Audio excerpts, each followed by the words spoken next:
Yeah, the concern being that if the president issues sanctions against Russia, it tightens the tap on oil globally. It could push oil prices higher, therefore energy prices higher. And of course, going into 2026, if you have higher gas prices and energy prices, it would not bode well for the Republicans and for Donald Trump in the midterms. Now, having said that, I'd like you to weigh in on this, Congressman, because one of your colleagues across the aisle seems to think that she's going to be the chair of the Oversight Committee, that being Jasmine Crockett, who says she will be chair of the Oversight Committee and they'll be going after Donald Trump with some gusto, shall we say.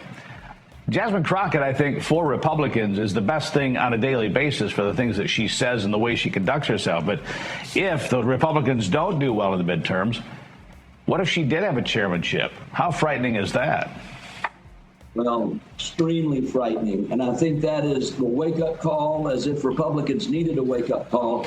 Listen, we've got to make sure that we understand that every election matters. We put all of our eggs in 2024, and look what happened. We worked hard. We saw the nation rise up. 77 million Americans say, look, we're going to give you the trifecta. We're going to give you a Republican-controlled House. We're going to give you a Republican-controlled Senate, and we're going to put Donald J. Trump back in the White House. That was a critical election to at least get us where we are today. And by the way, while there's a lot of things about the One Big Beautiful Bill that are far from perfect, the reality is, when is the last time that you've ever heard of Congress cutting any spending?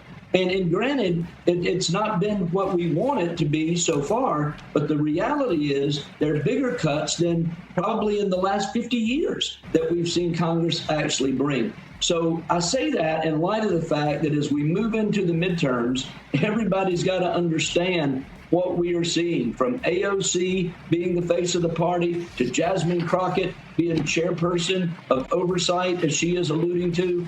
Listen, it is a wake-up call for all of us to not become slack. We've got to stay engaged, we've got to stay involved, and we've got to keep President Trump's agenda moving forward.